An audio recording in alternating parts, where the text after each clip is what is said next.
Mateus 14:22 fala sobre uma tempestade. Essa tempestade, a gente já ouviu tantas vezes essa história, a gente já ouviu tantas pregações sobre esse dia. Mas eu quero te levar para esse lugar. Você está comigo? Diga amém. A Bíblia diz que Jesus, ele envia os discípulos à frente e ele se recolhe para ter tempo com a multidão e para orar. Então os discípulos vão à frente e no meio do caminho uma tempestade ela começa. Então os ventos são fortes, as ondas são altas. E a Bíblia diz que Jesus então vem andando sobre as águas. Os discípulos olham para ele, ficam desesperados, eles acham que é um fantasma. E aí Pedro tem uma ideia: irmão, tem muitos milagres que você vai viver, que eles vão começar a partir de uma provocação que você vai fazer. A Bíblia não diz que Jesus se apresentou para eles e disse: Pedro, vem para cá andar sobre as águas comigo. Não, a Bíblia diz que quando Pedro viu Jesus, Pedro propôs isso. Irmão, pega isso aqui em nome de Jesus. Tem milagres que Jesus vai até você para fazer. Tem milagres que você vai até Jesus para clamar. Tem momentos que Jesus vai até você, mas tem momentos que você vai ter que ir até Jesus. A Bíblia diz que aquela mulher do fluxo de sangue, ela soube que Jesus estava perto e ela foi caminhando em direção a ele. Ele dizia: se eu apenas tocar na orla das vestes dele, eu serei sarada. Se eu apenas tocar na orla das vestes de Jesus, eu serei sarada. Aquela mulher não estava no schedule de Jesus, aquela mulher não estava na tour de Jesus, aquela mulher não fazia parte do cronograma do dia de Jesus. Tem milagres que a gente vai viver porque Deus quer fazer e pronto, mas tem milagres que a gente só vai viver se a gente se posicionar para viver. Alguém está comigo? Diga amém. A Bíblia diz que quando Pedro disse isso, Jesus disse imediatamente: vem, Pedro, sou eu. Então Pedro coloca o pé para fora do barco e Pedro começa a andar sobre as águas. Você pode declarar isso comigo? Diga: Pedro andou sobre as águas. Sabe, eu acredito que é possível que naquele dia a sola do pé de Pedro nem tenha se molhado. Porque antes de tocar a água, Pedro tocou uma palavra. Irmão, guarda isso em nome de Jesus. A palavra que sai da boca de Deus na sua direção constrói um caminho de milagres mesmo que ele não exista. O problema é que muitas vezes a gente está chamando o Deus do impossível de Deus das coisas difíceis. Deus não é o Deus das coisas difíceis, Deus é o Deus do impossível. Quando não há caminho, Ele cria. Quando não há porta, Ele gera. Quando não há jeito, Ele dá jeito. Quando as palavras são contrárias, a última palavra é dele. Irmão, Deus não é como o homem é. Ele não precisa que o tempo seja favorável para ser Deus. Ele não precisa que os seus inimigos saiam para que Ele faça.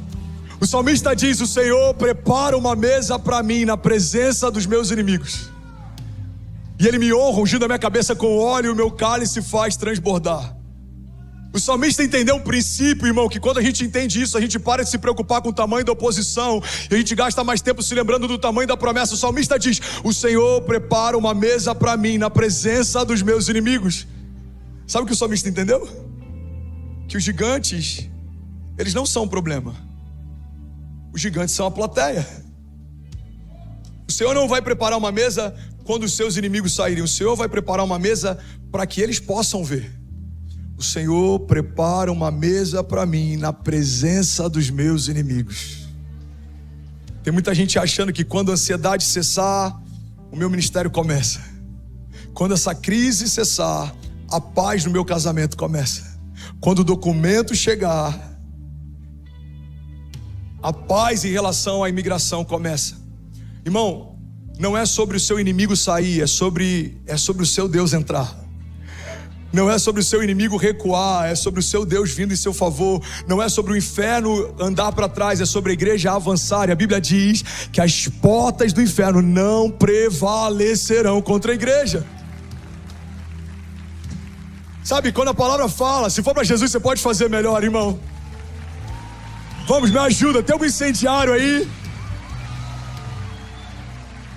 Portas não são armas de ataque. A palavra de Deus não diz que o inferno vai vir com portas para atacar a igreja vai resistir. Não. A palavra de Deus está dizendo que a igreja vai avançar contra as portas do inferno e as portas do inferno não prevalecerão contra nós. Pastor, em que momento a igreja invade o inferno? Bom, na minha família, esse momento foi em 2006, quando um pastor entrou na minha casa para fazer uma visita pastoral. Naquele dia eu conheci Jesus e naquele dia eu conheci a minha esposa. O tempo que eu tenho com Jesus é o tempo que eu tenho com a Kezinha.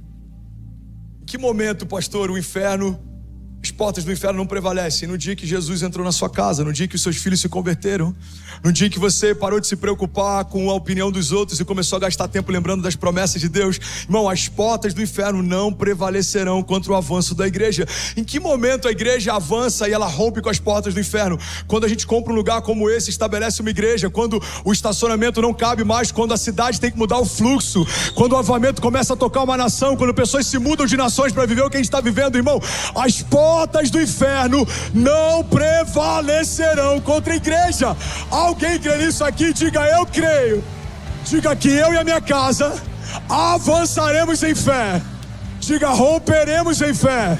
E as portas do inferno não prevalecerão. Se você crê nisso, irmão, você pode celebrar Jesus no seu lugar. Aleluia. Aleluia. Aleluia. Aleluia. Você está feliz ainda? Diga amém. Agora, sabe o que eu amo? A Bíblia diz no versículo 32 que quando eles entraram no barco, o vento cessou. A Bíblia fala que Jesus vem andando sobre as águas e ele narra toda essa história. Eles acham que é um fantasma. Pedro tem uma ideia, Jesus gosta da ideia. Jesus libera uma palavra, a palavra que sai da boca de Jesus constrói um caminho de milagres. Pedro caminha sobre a palavra, ele afunda, Jesus estende as mãos, coloca ele de volta sobre as águas, eles voltam para o barco. Mas a Bíblia diz que quando Jesus entra no barco, o vento cessa. O que Jesus está ensinando para a gente através desse milagre? Irmão, se Jesus tivesse cessado aquela tempestade no meio do caminho, Pablo, talvez os discípulos gritariam lá de dentro do barco: e Jesus, já está tudo bem, a gente encontra do outro lado. Por mais que pareça sem sentido, é exatamente isso que muita gente fez quando entrou na América, por exemplo. Jesus, eu estou no meio de uma tempestade, abre as portas da nação, visto aprovado. Jesus, eu acabei de chegar nesse lugar, abre portas de trabalho, approved. Jesus, eu estou começando a prosperar, abre as comportas dos céus, check. Jesus, obrigado, daqui em diante eu toco sozinho. Quantas pessoas a gente conhece, talvez essa pessoa seja você, e o Senhor te trouxe para uma noite de arrependimento, que clamaram em meio a uma tempestade, mas quando o vento cessou, se esqueceram quem fez o vento cessar. Quantas vezes a gente clama: Senhor, abre uma porta, e quando a porta se abre, a gente esquece quem mantém ela aberta. Quantas vezes a gente fala: Senhor, faz o milagre, e quando o milagre acontece, a gente se esquece de quem é o Deus de milagres. Irmão, guarda isso aqui em nome de Jesus. O convite que Jesus faz para Pedro é algo tão poderoso, talvez a gente não tenha noção da profundidade do que Jesus está fazendo. Jesus convida Pedro para largar tudo e segui-lo, depois que Pedro acaba de viver o maior milagre financeiro da sua história. Mas por que Jesus convida um Pedro provido, um Pedro abençoado, um Pedro que carrega a provisão, e não convida um Pedro falido, um Pedro de redes vazias, um Pedro frustrado? Por um princípio simples: se Pedro segue Jesus quando não tem nada a perder, Jesus era a última opção. Mas quando Pedro segue Jesus, mesmo abrindo mão de tudo que tinha, Jesus se tornou a primeira opção. Jesus está dizendo: ei Pedro, você abre mão do último milagre para caminhar comigo? Pedro entendeu um princípio: é melhor caminhar ao lado do Deus de milagres do que eu me prender ao meu último milagre. Alguém está recebendo algo aqui? Vocês estão comigo? Irmão, o desafio na jornada de fé não é começar bem, o desafio na jornada de fé é terminar bem. A Bíblia diz que melhor é o final das coisas do que o início delas. Pastor Márcio sempre fala isso: como termina é que conta. Uma fé que confia, não confia só no dia do mar revolto.